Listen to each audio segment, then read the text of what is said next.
आजाद एक बार फिर आपसे मुखातिब हूँ और आज हम हिंदी व्याकरण के जिस एक उपविषय के साथ आपसे जुड़े हैं वह है पर्यायवाची शब्द। इसकी भूमिका में मैं अगर आपसे कहूँ तो निसंदेह यह कहने में बिल्कुल भी अतिशयोक्ति नहीं होगी कि विश्व सर्वाधिक जो समृद्ध और नाट्य भाषाएं हैं वे वही भाषाएं हैं जिन भाषाओं में पर्यायवाची शब्द सर्वाधिक होते हैं। और यह बड़ी सुखद अनुभूति है और आप भी वाकई अ, इस बात को जानकर बड़े प्रसन्न होंगे कि हिंदी विश्व में एक ऐसी भाषा है जिसमें पर्यायवाची शब्द बहुत अधिक है। पर्यायवाची शब्दों में ऐसा क्या है जिससे कि वह किसी भाषा को धनाढ्य या समृद्ध बना देते हैं? यह प्रश्न आपके मस्तिष्क में जरूर आ रहा होगा और इस प्रश्न का उत्तर यह है कि किसी भी भाव या विचार की अभिव्यक्ति शब्दों के माध्यम से ही होती है। आपके पास यदि शब्द अधिक है, यदि आपके पास अ, एक ही शब्द के कई शब्द हैं जो उस अर्थ को अभिव्यक्त कर सकते हैं, उस अर्थ को आगे ले जा सकते हैं, आपकी बात को बढ़ा सकते हैं। इससे ज़्यादा सुंदर, इससे ज़्यादा सुखद भाषा के लिए कुछ भी नहीं है। इस अर्थ में यह कहा जाता है कि पर्यायवाची शब्द जो हैं, यह किसी भी भाषा की बुनियाद होती है। आज हम पर्यायवाची शब्द पढ़ेंगे और यह पर्यायवाची शब्द बिल्कुल वही पर्यायवाची शब्द हैं जो आपकी विद्यालयीन और विद्यालयीन परीक्षा का एक हिस्सा रहे हैं पाठ्यक्रम का। यहाँ पर वह थोड़ा-सा विस्तार पा जाते हैं और कैसे और किस तरह आपकी प्रतियोगी परीक्षा में इन पर्यायवाची शब्दों पर आधारित प्रश्नों का स्वरूप होगा, सबसे पहला यह है। दूसरा यह है कि वह प्रश्न किन कसौटियों पर आ सकते हैं। तीसरा यह है कि उन आपके परीक्षक का दृष्टिकोण या उसका मापदंड इस उपविषय को लेकर क्या हो सकता है। ये और ऐसे सारे प्रश्न आपके जो मन में हैं उन सब का उत्तर आप यहाँ देखेंगे इस सत्र में। और मैं प्रारंभ से ही अगर यह कहते रहूं तो बहुत ज्यादा आपके लिए आसान होगा कि पर्यायवाची शब्द वही पर्यायवाची शब्द हैं जो आपने पढ़े थे, लेकिन यहाँ वह विस्तार पाते हैं।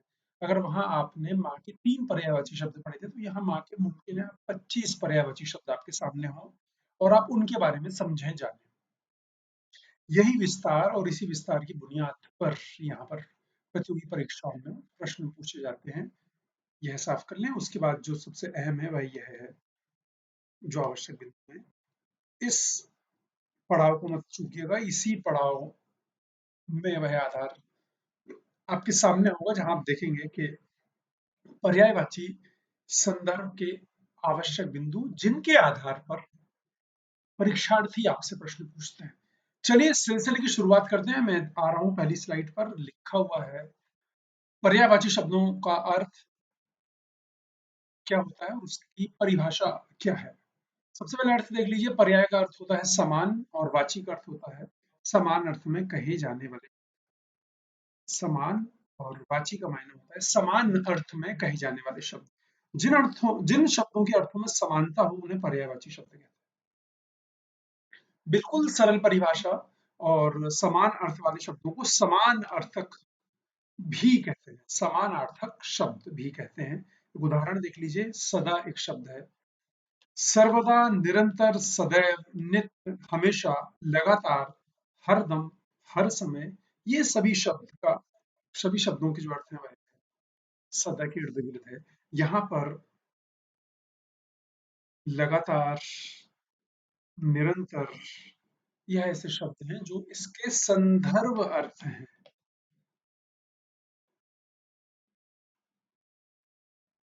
यह संदर्भ अर्थ क्या होता है इसे भी हम समझेंगे। बहरहाल आप यह देख लीजिए कि पर्यायवाची शब्दों में पर्याय का अर्थ होता है समान, वाची का अर्थ होता है समान अर्थ में कहे जाने वाले शब्द। और जिन शब्दों के अर्थों में समानता होती है वह पर्यायवाची शब्द कहलाते हैं।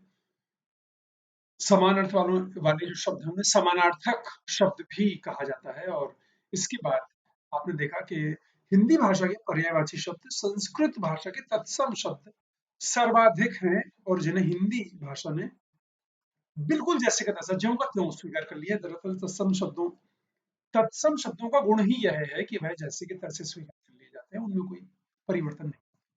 पर्यायवाची शब्द को प्रतिशब्द भी कहते हैं। यह एक तथ्य है जो प्रतियोगी परीक्षा के नजरिए से बड़ा महत्वपूर्ण है। मस्तिष्क में रखिएगा, मैं आगे बढ़ रहा हूँ। देखिए, यह लीजिए कि कुछ पर्यायवाची शब्द हैं और उन पर्यायवाची अ, शब्दों का स्वरूप देख लीजिएगा और मैंने क्यों यही पर्यायवाची शब्द चुने हैं, यह भी आप देखिएगा। अंतरिक्ष, खगोल, नभमंडल, गगनमंडल, आकाशमंडल, अनुरक्ति, अनुराग, प्रेम, स्नेह, मोहब्बत, इश्क,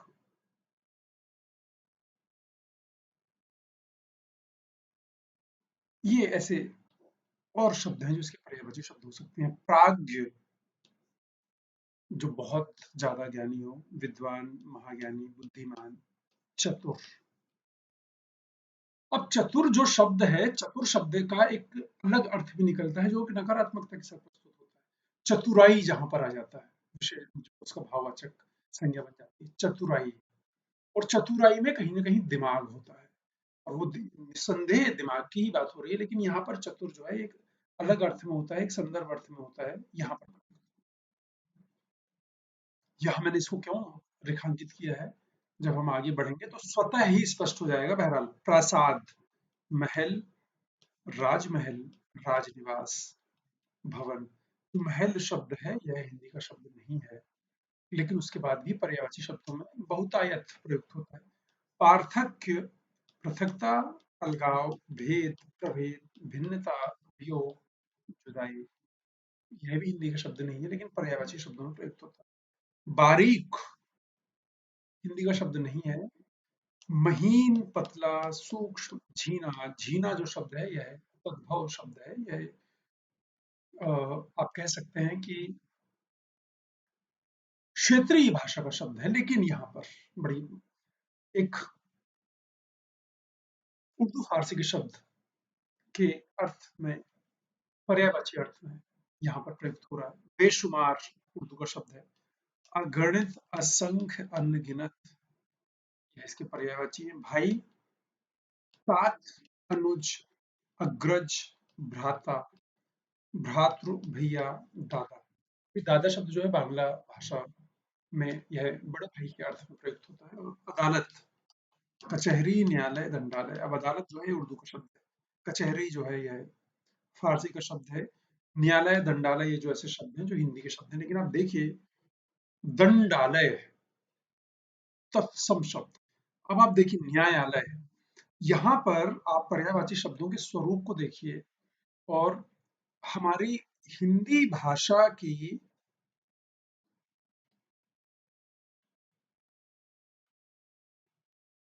स्वीकार्यता को देखिए। ये स्वीकार्यता क्या है? अलग भाषाओं के शब्दों को आत्मसात कर लेने का की जो स्वीकार जो का जो की जो स्वीकारोक्ति है, यह सभी भाषाओं में लगभग पाई जाती है, लेकिन हिंदी का यह बड़ा प्रधान गुण है। और यही बड़ा रीजन है, यही बड़ा कारण है कि हिंदी जो कोई भी भाषा होती है, वह सदैव एक सी नहीं रहती। वह बहता हुआ पानी होती है, उनका स्वरूप बदलते रहता है। उनका स्वरूप कठिनता से सरलता की तरफ जाता है, उनका स्वरूप स्थूलता से सूक्ष्मता की तरफ जाता है, उनका स्वरूप समय की धार के अनुसार क्षेत्रीयता और क्षेत्रीयता से जुड़ी अन्य बोलियों की भाषाओं के शब्दों को समाहित करते हुए आगे बढ़ता है, कठिनता को त्यागते हुए सरलता को ग्रहण करता है। यह कठिनता का त्याग क्यों होता है भाषा में, और ये जो अलग अलग भाषा के शब्द हैं, यह भाषा में क्यों आते हैं और ये पर्यायवाची शब्द क्यों हो जाते हैं, इसका सबसे बड़ा कारण यह है कि जो सरलता है, ये जो आसानी है, यह मनुष्य का स्वभाव है। और यही स्वभाव भाषा में भी देखने को मिलता है। वह अपने मुख सुख के कारण, वह अपनी सरलता के कारण, वह अपनी आसानी के कारण उन शब्दों को स्वीकार कर लेता है, आत्मसात कर लेता है, अपने व्यवहार में ले लेता है, जो उसके लिए बहुत आसान हो सकते हैं। आप देखिए, भाई के लिए भ्राता या भ्रात या तात या अनुज या अग्रज शब्दों का प्रयोग कितना करते हैं, क्योंकि तत्सम शब्द हैं अपेक्षाकृत मुख सुख में यह कहीं ना कहीं एक रुकावट पैदा करते हैं, और वहां पर भैया, भाई, दादा, यह जो शब्द हैं यह प्रमुखता से व्यवहार में बहुसंख्यक बहुतायत व्यवहार में प्रयुक्त किए जाते हैं। बहुसंख्यक अर्थात बहुत सारी जो संख्या है लोगों की वह इसका प्रयोग करती है। अदालत, देखिए, दंडालय आपने कितने लोगों के मुंह से सुना है आज तक? कोर्ट जरूर कहते हैं लोग, कोर्ट। और कोर्ट अंग्रेजी का शब्द है, एक ऐसा व्यक्ति जो नहीं या अपेक्षाकृत कम पढ़ा लिखा है वही भी इस शब्द का प्रयोग करता है, क्योंकि आसानी व्यक्तित्व और व्यवहार का स्वभाव होता है और यही पर्यायवाची शब्दों का सौंदर्य है। लेकिन यह जितना सुखद है, यह जितना अच्छा है, यह वहां पर कठिन भी हो जाता है जब आप विलोम शब्दों के परिप्रेक्ष्य में से देखते हैं। हम यहाँ भी आएंगे जब हम विलोम शब्द पढ़ेंगे और मैं यहाँ भी बताऊंगा क्यों। बहरहाल मैं आगे बढ़ रहा हूँ। आई होप, मैं आशा करता हूँ कि यहाँ ये पर्यायवाची शब्द यहाँ क्यों लिए गए थे और ये जो अंतर जो मैंने कुछ आपको यहाँ बताए हैं, यह आपके अब समझ का हिस्सा हो गए होंगे। यह देख लीजिए, पर्यायवाची शब्दों के संदर्भ में कुछ आवश्यक बिंदु, यही वह मजबूत यही वह मजबूत आधार है जिसके आधार पर, जिसकी कसौटी पर आपको परीक्षक परखते हैं। पर्यायवाची शब्दों के संदर्भ अर्थ भी होते हैं। ये संदर्भ अर्थ किन्हें कहते हैं, समझ लीजिए। जैसे प्राज्ञ का अर्थ होता है, पर्यायवाची होता है विज्ञ, यानी विद्वान, बहुत ज्यादा विद्वान। इसका एक अर्थ होता है चतुर। लेकिन आप हैरत मानेंगे कि अगर आप बदमाश शब्द के पर्यायवाची लिखेंगे तो वहां भी चतुर एक शब्द आ जाएगा। बहुत चतुर है, क्योंकि वहां संदर्भ में एक भाई सीधा साधा था लेकिन दूसरे ने चतुराई से उसे छल लिया। अब यहाँ चतुराई का अर्थ प्राज्ञ या विद्वान या विज्ञ या महाज्ञानी नहीं है। वहां पर चतुराई का अर्थ बदमाशी है, चालाकी है। यह समझने की आवश्यकता है। यही संदर्भ जो अर्थ होते हैं यह कई बार हमें भ्रम में डाल देते हैं कि चतुर का अर्थ तो प्राज्ञ भी है और बदमाश में भी चतुर। चतुर जो शब्द है वह लिखा हुआ है। तो यहाँ पर भाषा अपने संदर्भ अर्थ के साथ प्रयुक्त होती है। जैसा मैंने आपको उदाहरण बताया कि मैं अपने मन की, अपनी आत्मा की, अपनी भावों की बात मानता रहा और सरलता से, सादगी से उसके साथ जुड़ा रहा, लेकिन उसने चतुराई कर दी। लेकिन वह चतुर था, अर्थात उसमें सादापन नहीं था, अर्थात उसमें वह सादगी नहीं थी आत्मा की। तो यहाँ पर उसका अर्थ बदमाशी या चालाकी के अर्थ में प्रयुक्त होता है। दूसरा, पर्यायवाची शब्दों में सभी भाषा के शब्द समाहित होते हैं। जैसा आपने देखा, अंग्रेजी, अरबी, फारसी, सारे शब्द समाहित होते हैं। प्रत्येक शब्द की महत्ता विषय और स्थान के अनुसार होती है। दिलचस्प, क्या है ये? प्रत्येक शब्द की महत्ता विषय और स्थान के अनुसार होती है। अब ये कैसे समझेंगे आप? मैं एक उदाहरण देता हूँ। मान लीजिए आपके पिता एक बहुत बड़े मंच पर, जहां वह सम्मानित हो रहे हैं, उन्होंने आपको आपको अपने साथ लाया उस मंच पर और ऑडियंस से कहा कि ये मेरी औलाद है। अब चूंकि औलाद जो है शब्द, यह पुत्र, सुत, बेटा, इनका पर्यायवाची है। लेकिन चूंकि वह स्थान और वह विषय जो वहां पर है, जो काल, देश काल, परिस्थिति और वातावरण वहां पर है, वहां पर औलाद जो है वह शब्द नहीं किया जाना चाहिए। वहां पर उन्हें आपको यह कहकर परिचित कराया जाना चाहिए, करना चाहिए था, या करना चाहिए कि यह मेरे बेटे हैं, यह मेरा पुत्र है, यह मेरा बच्चा है। लेकिन अगर उन्होंने कहा ये मेरी औलाद है, तो वह वहां पर उचित वाक्य नहीं माना जाएगा। ठीक इसके विपरीत, अगर आप किसी एक बहुत बड़े मंच पर सम्मानित हो रहे हैं और आपने अपने पिताजी को आमंत्रित किया वहां पर, उसके बाद आपने ऑडियंस से कहा कि ये मेरे बाप है, ये मेरा बाप है, तो आप यही कहना चाह रहे हैं कि ये मेरे पिताश्री हैं, ये मेरे जनक हैं, ये मेरे भगवान हैं। लेकिन आपने वहां पर जब बाप कहा तो वह उस समय, उस परिस्थिति, उस वातावरण के लिए अशोभनीय शब्द था। और आपका जो कथन है वह जिस अर्थ में आपने कहना चाहा था वह उसका अनर्थ। इसलिए बहुत ध्यान रखें कि प्रत्येक शब्द की जो महत्ता होती है पर्यायवाची शब्दों की, वह समय, परिस्थिति, वातावरण, देश काल के अनुरूप होती है, अनुरूप होनी चाहिए। यह सावधानी बहुत ज्यादा बरतने की आवश्यकता पर्यायवाची शब्दों में है। लेखन में यह त्रुटि अमूमन होती है। सुबह के सूरज को रवि कहते हैं, दोपहर के सूरज को मार्तंड कहते हैं। वो मार्तंड ही उसके परम तेज को अभिव्यक्त करने के लिए पर्याप्त है। लेकिन अगर आपने कहा कि सुबह सुबह का जो मार्तंड है वह मुझे बड़ा बच्चे जैसा लगता है, तो मर गया आपका सेंटेंस, अनर्थ हो गया उस वाक्य का। तो आपको पता होना चाहिए किस पर्यायवाची शब्द का क्या मायना है, तो वह संदर्भ अर्थों में भी अभिव्यक्ति पाते हैं। यह आपको मस्तिष्क में रखने की आवश्यकता है।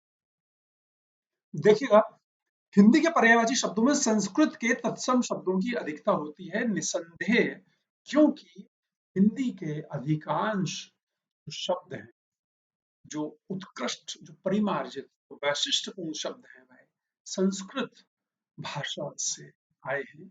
और इसीलिए संस्कृत को हिंदी की जननी भी कहा जाता है। इन शब्दों में अर्थात पर्यायवाची शब्दों में अर्थ की समानता होते हुए भी इनके प्रयोग भिन्न है।